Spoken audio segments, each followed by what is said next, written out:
Today's episode, we're going to review a past event by DDT Pro Wrestling with Dramatic Survivor, which has a very interesting twist to it, which I'll explain when we get there. And of course, since it's Tuesday Wrestling, we have NWA Powerrr, AEW Dark, and of course, NXT 2.0, and a couple of news updates for all of you. So, let's get ready for another episode of the Leader Wrestle Zone.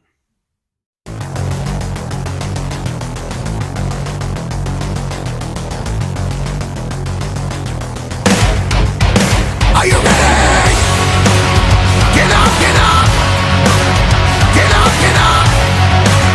Get up, get up! Get up, get up! Get up, get up! Get up, get up!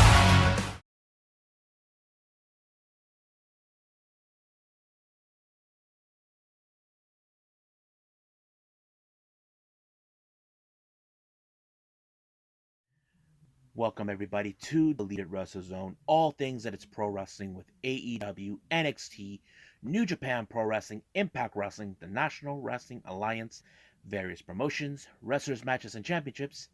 I am your host, J Rod here. So, let's begin with a past event by DDT Pro Wrestling with Dramatic Survivor that took place on September 4th of 2021. This was a very interesting event. But let's start with the opening match, which was Keigo Nakamura versus Damnation member Mad Paulie. Now, as much as I say Mad Paulie is a huge dude and Nakamura is a very skinny dude, he did his best, but of course, you cannot determine the power of Mad Paulie that would help him determine to win the match. That's exactly what it took place. So Mad Paulie won by using his powerhouse on to Nakamura. Now, our next match is a very unique. They have a two-match tournament in the opening round, which was, of course, the Dramatic Survivor 8-man tag team match tournament. Now, here's the twist. This is more about the survival of the factions. Whoever loses at the end of this event will be disbanded. So basically, the winner doesn't mean anything. It means which of the following factions will, in fact, be disbanded. And there were four that were picked.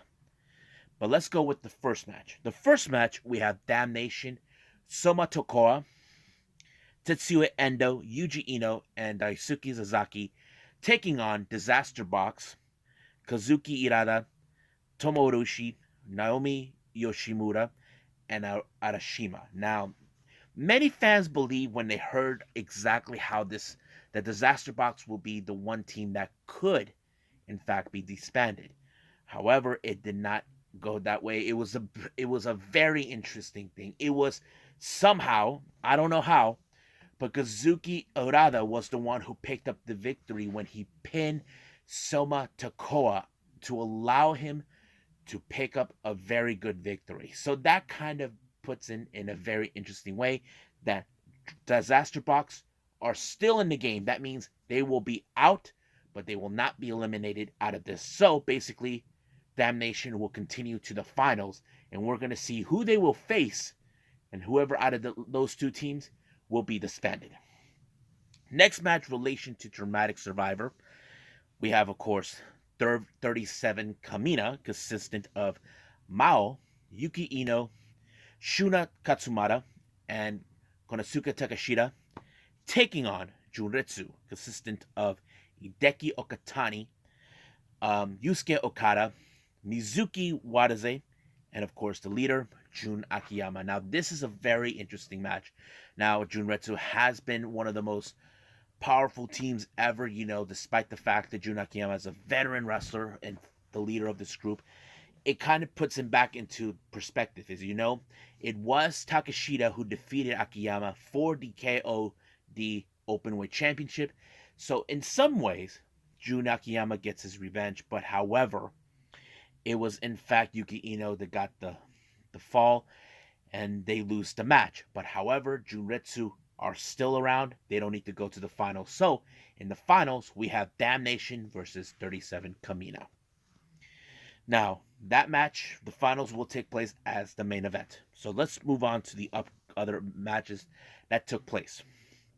We got Yukio Naya and Akito versus Eruption, Saki Akia, and Kazusuda Iguchi. Now, this is one of those matches where you know this is going to be interesting. As you know, Eruption is one of the most interesting teams ever. Trios, basically. That's how it is. It was really interesting, but however, I wasn't sure how this was going to be. But in the end, it was Iguchi who put away Yukio Naya in order to win the match, allowing himself to have a good decisive victory against him. Now, our next match is a very interesting tag team. We got Antonio Honda and, of course, Sanjiro Takagi taking on then Shuko Dino and Yuki Ino, who I like to call the Freaks. The reason I call them that is they've been throwing this little sexual looks, like they think they're so hot and sexy, all this, and they had this bad smell, like you've been putting too much perfume, that sort of thing. I thought this was a very funny match because it showed. I thought Antonio Honda was more funnier, but these guys, Dino and Ino, they have been one of the most interesting teams ever since they teamed up. And I did not expect it a whole lot, but as you know, Dino has this thing where his ass gets electrified and you use it. But however, his ass did allow it to happen. But it was, of course, Yuki Ino that allowed himself to do like a somewhat version of the Vader bomb onto Takagi in order to win the match. And of course, now they're calling them now Ino and Dino put themselves in a promo calling themselves now the Pheromones. So that's kind of an interesting tag team. So if everybody and all the guys in there stay away from Dino.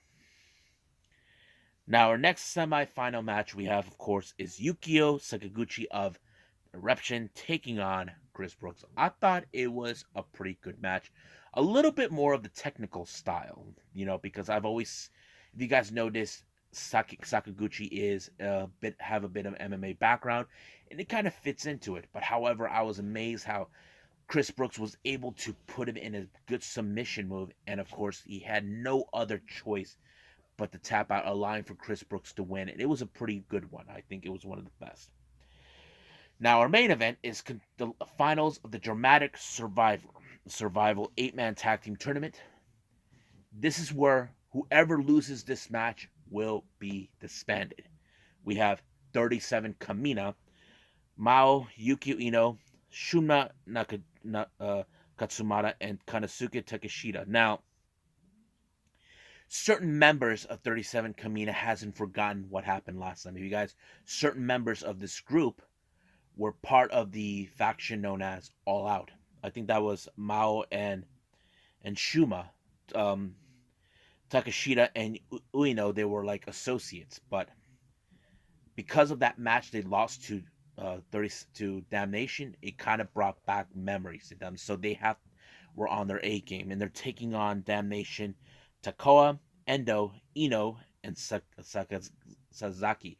But it was a pretty good match. It showed a lot of character, how one of these teams have to be the ones to walk out as. Now, however, many fans were speculating that Damnation were going to walk out of this one. I would understand Damnation were going to win, but however, it didn't happen that way. Sasaki was the one who got pinned as a revenge by Yuki Ino after what happened at Wrestle Peter Pan. If you guys remember, Yuki Ino lost in a bad fashion way by Sasaki when he was beating the crap out of him for the DDT Universal title. And now when he pinned him, he has in fact got his revenge against him. However, during the post-match in the entire interview block, Takoa, Endo, and Ino has relinquished their 6-man tag team titles. However, Sasaki thinks that there is no way they're going to be suspended, but however, the general manager, Imabashi, corrected them that they will have their last match together as a group on the 26th of September. So I'm assuming I will get to see that soon enough. So that kind of it. But in the entire thing, much of the blame that was going because of this loss was going to Soma Takoa. It kind of explains why he's been spending more time as a tag team specialist with Shota. But we will soon learn more about that as soon as I get that. But what did I think about this match? I have to say it was a very good, interesting twist. Whoever loses, whatever stable faction loses this match is disbanded. I think that's a pretty interesting. This is the first of its kind on this particular time. So I'm kind of curious how this one was, but it was good. I give it an 8 on this one. So I think that's pretty much it. So I believe it's time for NWA Powerrr.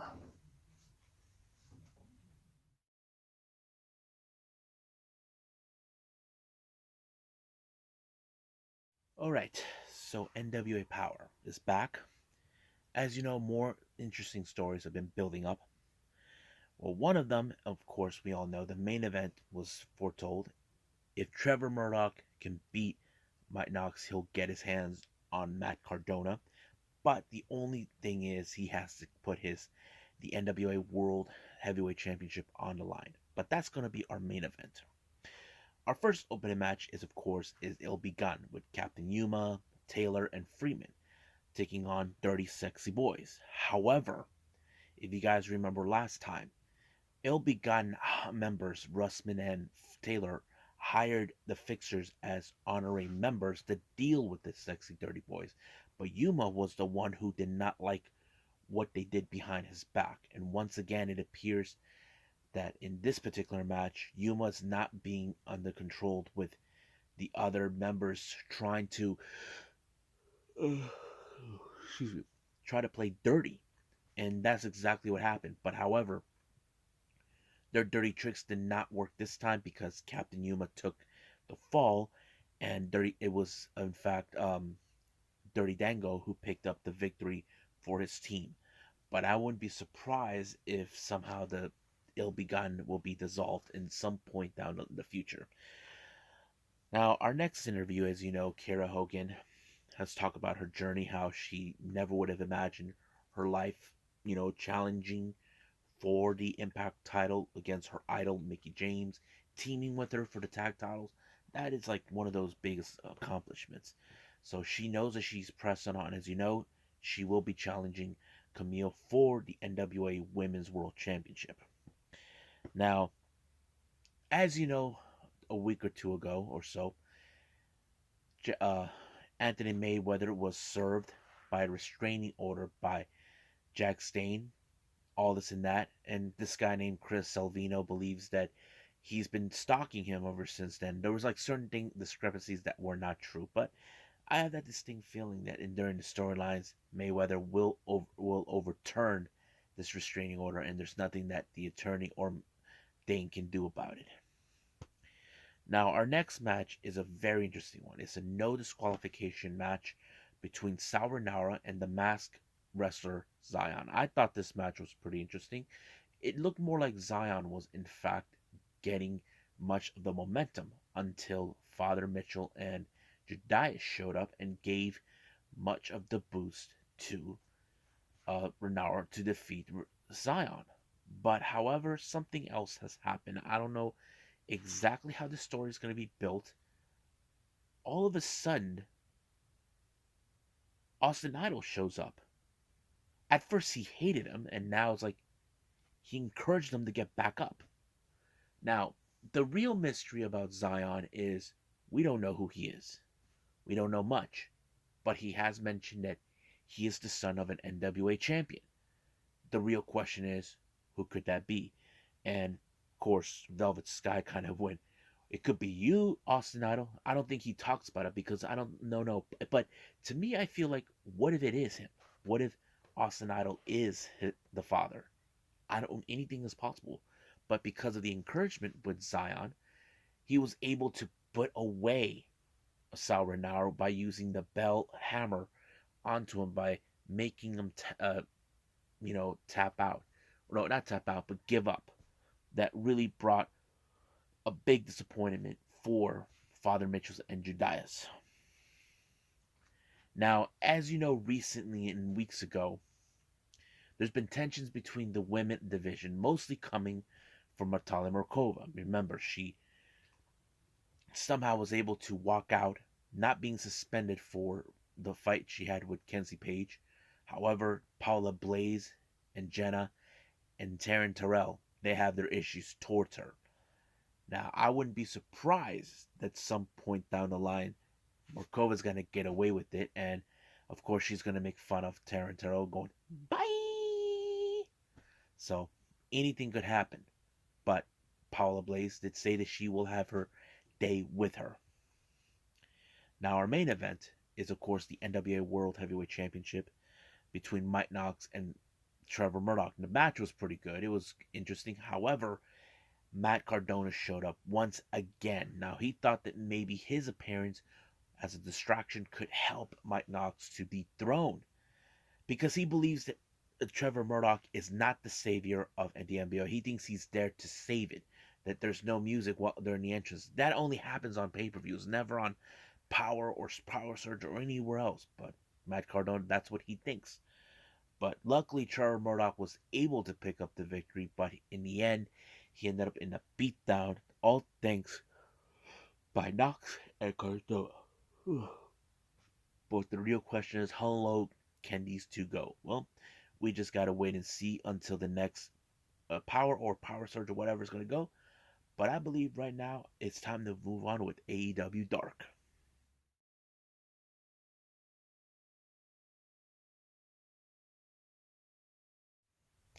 Okay, AEW Dark opened up with Anthony Ogogo taking on Marcus Cross. However, he decided to throw in a little promo prior before the bell ring, talking about how he is feeling left out. As you know, Anthony Ogogo was out for quite some time, and he feels being back on Dark was a waste of his time, that he should be. The last time I think we saw him prior before his return was against Cody, and that ended in a disaster for him. But his match with Marcus Cross ended one way or the other with a punch. Referee called it by his decision, allowing himself to win the match. Next up, we got Penelope Ford versus Angelica Risk. It was okay match until Penelope Ford applied the Muda Lock onto Angelica Risk, allowing herself to win by submission. Next up, we got QT Marshall taking on Toa Leona. I think this match was pretty good. Toa is a really interesting wrestler to follow, but however, QT was able to apply the Diamond Cutter without even seeing it coming, to Leona not to see it and allow for QT to pick up a good victory. Next match, 2.0. Matt Lee and Jeff Parker, along with Daniel Garcia, taking on was it? Oh, I forgot their names. I think, but it was a good match. Not to mention they even won by an interesting pinfall. I don't know why I didn't put the names there. Anyway, we saw once again the next match will be Lance Archer against Jordan Acosta. It ended with, of course, with the blackout quick. As you know, Archer, his one mind right now is obtaining the AEW World Title in a Texas Death Match next week. Oh, excuse me. Our next match we have is another in women's action. We have Marina Sharif taking on Reka Tehaka. I thought this match was good. As you know, there's been a lot of talk about Marina Shafir recently. There, people are saying they have a shirt from her from AEW, but is she part of the official roster? Well, we don't know. I mean, if you guys know this or not, Marina is the real life wife of Roderick Strong. But I don't know. But it was a good match, but it ended with a very interesting submission by Marina onto Reka. I don't know what kind of submission is that, but it was good. It was really, really good. Next match we have is, of course, Um, the Factory, Aaron Solo, and Nick Camarado taking on Cameron Stewart and Dante Casanova. You can guess right away that the match ended in the Factory's way, allowing themselves to pick up a good victory. Next up is the premier athlete taking on Zach Clayton. You may know him as JWoww's fiance or boyfriend, however you want to call it, at the Jersey Shore. Uh, Tony Nese took him out with the knee right into his face, allowing himself to pick up a win. Next up, we have Kara Hogan versus Maserati. I have to say that was a pretty good match, but of course ended with Kara Hogan applying a pretty nice kick onto Maserati with the 1, 2, 3 and knocking her out like nothing. Next up, we got the Dark Order, Allen, Five Angels, and 10 taking on Invictus Cash and Arya Davari. It was a good match until we saw the full Nelson lock onto by 10, allowing him to win the match. However, he was approached by QT Marshall once again. I don't know what's his deal. As you know, he tried to take credit for Hook's ability as a wrestler, but Hooks wasn't having it. And now he goes saying that he owes them and that they're better off being with him, but 10 and 5 turned him down bad. So basically, that's how it's going to be. Next up, we got Bear Country, Boulder and Bronson taking on Matt Seidel and Dante Mar. I thought it was a pretty good match. Uh, Two big guys, but I was surprised with Boulder. He did what the fans asked. He actually pulled off a moonsault off the second rope, and he missed, but it was good. I don't think any of us expected that, but it was unusual for a guy. I mean, the biggest person we know he could have done something like this is none other than the late great Vader. He did things like that before in the past, but nothing good as him. But he pulled it off.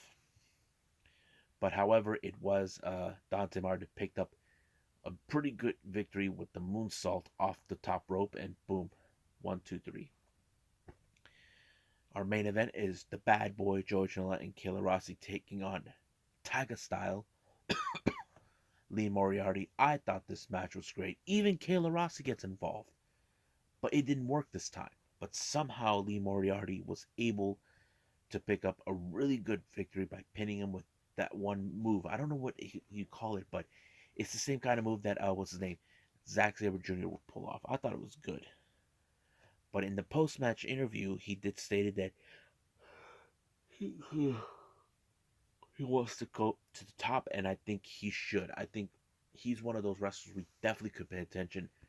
It's only a matter of time until we see him somewhere in Dynamite or on Rampage. You may never know, but I have to say it was a pretty good show. Certain good matches, but we'll see how that goes.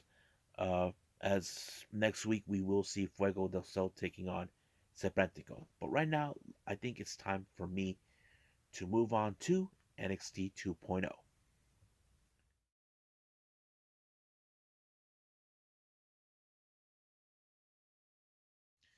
Okay, NXT 2.0. As you know, we're getting build up for the upcoming event, Vengeance Day, which I'm excited for.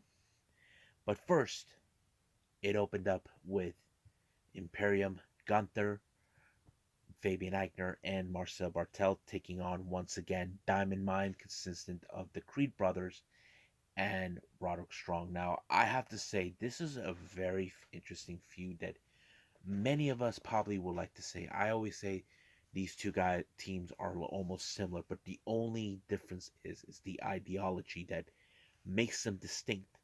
You look at Imperium, they're dominant. You look at Diamond Mine, they're all about the big money matches.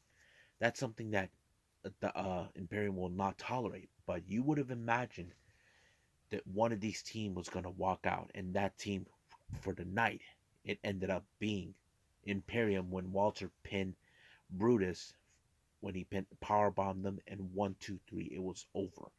But the feud between these two teams is far from over. Malcolm Bivens does believe that the Creed brothers will win the Dusty Classic and be the one team that will dethrone Imperium. They still got another match to go until we get to the finals. But we'll see where they're going to go with that. Now, recently we have seen LA Knight talk about Grayson Waller. He, as you know, Waller put a restraining order on him, but Joe Gacy, I don't know what's his deal. And he thinks that, that he needs to be fixed, that sort of thing. But no, it ended up with the match between him and Joe Gacy. That match was pretty good. It was okay. But however, it ended with Waller and his insurance policy, Sangha, getting in the way and interfering, but it did cause for Joe Gacy to win. But it appears that, much like what we saw in certain aspects, the only way for LA Knight to get his hands on Grayson Waller, he has to go through Sangha. So that's the kind of match we're going to expect. Now, we do see a very interesting promo with Toxic Attraction. As you know, both Lane are going to be, with Gigi, are going to be putting the NXT Women's Tag Team titles on the line against Indy Hartwell and Persia Pirotta. However, Mandy Rose is reluctant not to put the title on the line against Kaylee Ray, who's demanding it. And when she tried to get what she wants, Mandy keeps ignoring her. But this time, Kaylee Ray went above and beyond to try to persuade her. First thing she did is kidnap Gigi Dolan and Jay-Z in order to do that, and then she was chasing her throughout the entire night. There was a moment where she bumped into Malik and Edris Enofe, then down the kitchen where she got humiliated by being tossed spaghetti and all the things. But of course, Mandy Rose had no other choice but to give the match that Kaylee Ray demanded. But the real question goes, what happened to Gigi and JC? Well, we don't know. But it wouldn't be surprising if they interfered next week. Now, it started out first with an interview with Cora Jade. As you know, she is set to face against Raquel Gonzalez, which was pretty good. It showed a lot of character with Cora, despite the fact that she was already outgunned, outnumbered against a powerhouse like Raquel Gonzalez. But no matter the circumstances, she never gave up.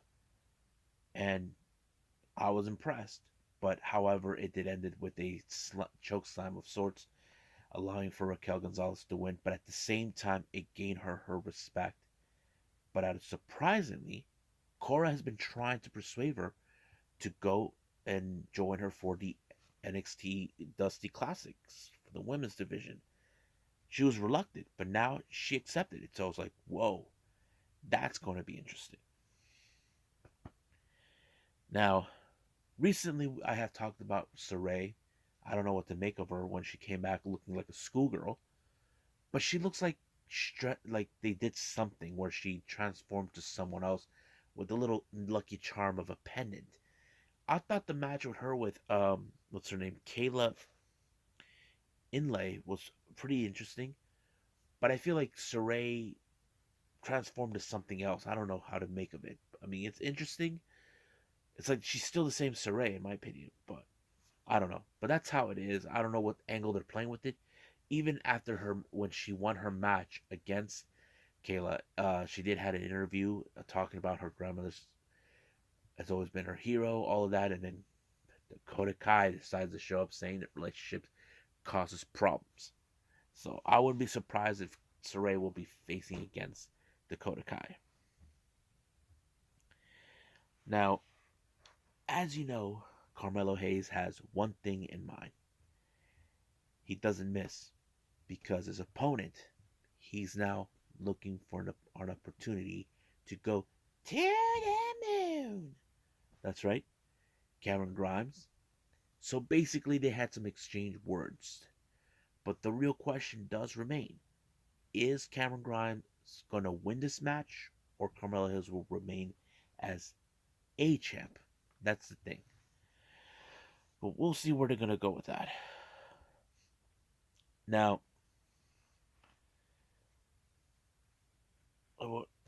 our next thing we have is, of course, the recent appearance of Robert Stone allying himself with Von Wagner. Now, it did reveal that it was If you guys remember, Von Wagner was bailed out, and it was revealed by Stone that he had something to do with it. So basically, he's now saying, I'm sick and tired of the entertaining. I'm looking for something different. So he's shifted his focus on the glamour and now focus on the powerhouse that is Von Wagner. As he's like saying he's a future NXT champion, future WWE champion, future Universal champion. So it could possibly go in that direction, but you may never know. Now our next match, I have to say this is one of the most fun matches I've ever witnessed. We have Amari Miller taking on Wendy Choo. But prior before the match begins, Tiffany Strand, who has a problem with Wendy Choo, claims she doesn't belong there. People in pajamas don't belong there. So that kind of puts it in a direction where is Wendy Choo right? Really, is that a problem? I mean, people are comparing her now as the Orange Cassidy of NXT. I have to say, no, I don't compare her with Orange Cassidy. I mean, the methodology is almost similar, but the character wise, no, there is no difference. They're not the same. But I'll explain that one day on my podcast. I will explain it. If you guys follow my podcast, then you guys will see it. Now, our next match, we have Andre Chase taking on Draco Anthony. I think this match was interesting. I don't know what to expect of it, but however, it ended with Andre Chase winning the match against Draco Anthony, but he called out what's his name? Von Wagner. So yeah. Excuse me. Now our main event is Legado, consistent of Raul Mendoza and Joaquin Wild taking on Braun Baker and Tommaso Ciampa. Now everybody was shocked that Ciampa teamed up with with Breaker. And I think the problem it was telling us, like, I mean, well, the good thing is how the story is being told is Santos is underestimating Braun Breaker, and I think that's what is changing. Basically, he thinks that Braun Breaker is not the face of NXT. It should be him. He despises him for that, but he could not believe that that Legado lost to Braun Breaker when he put Raul Mendoza away, while Joaquin Wild was pushed off the turnbuckle and landed on the commentating table. I thought it was a good match. I enjoyed it. I think it showed it was okay. Braun is not gonna get stay down. He will continue the fight, and I think that's what I like about this match. But right now, I'm excited what's gonna take place next week, and then after that, we'll see where they're gonna go with each of the storylines that we've been watching. But as of right now, I believe it's time for some news updates.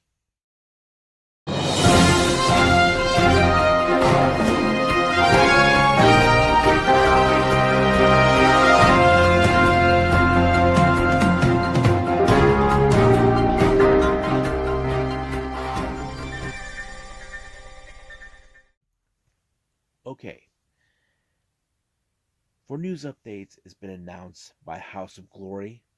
As you may or may not have heard, the US of J continues to spread throughout the entire United States of America. Jay White is going to make his official House of Glory debut on February 12th for Repentance. I'm so excited for this. I mean, there's a lot of endless possibilities with him being there. It's going to be great, and I think I'm excited for it. But however, that's not what I want to put on to this. For news updates, you may have heard what's been going on with WWE. You heard Brian Kendrick has been released from the company, which is good. However, it's been revealed now that he's going to challenge Jon Moxley in a match. I think this is going to be interesting. I know some of you are saying, but doesn't he get a 30-day non-compete clause? Well, he's not doing in-ring work. He was a coach. So it was revealed that he was doing coaching at the Performance Center. But yeah. Now, I don't know how you guys feel about this because a lot of reports are coming in towards the Royal Rumble. I mentioned this that I rate this between 1 to 10. I rate this a 4.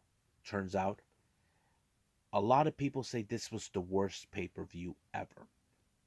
And unfortunately, I kind of agree with them.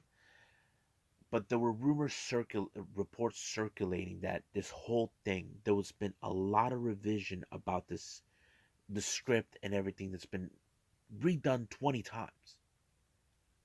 This is not news for me, but I have to say, but there's been talk about a few things like one, Cesaro wasn't even on the Rumble. What it was like, what the hell? What's going on there?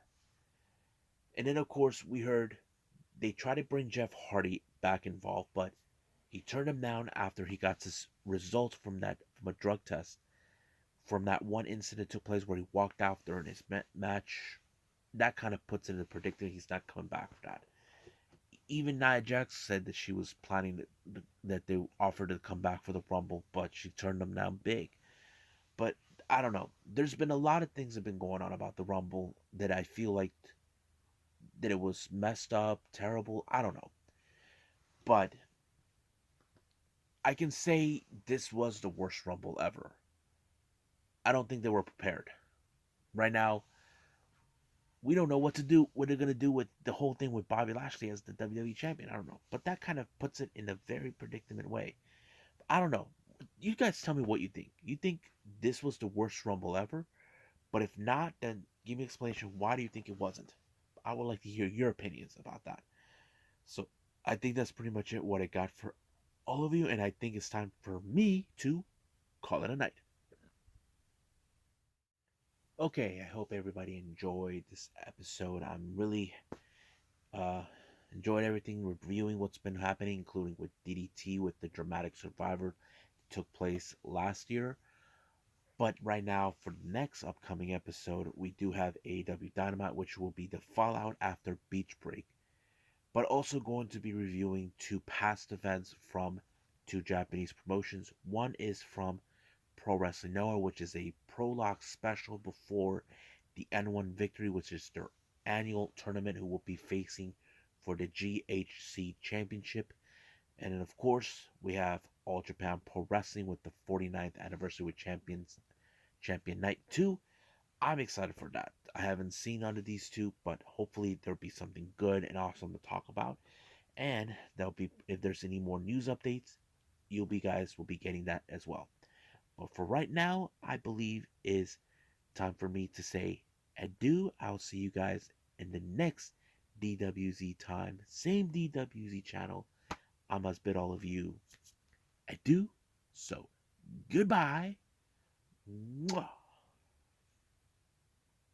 And have a nice day.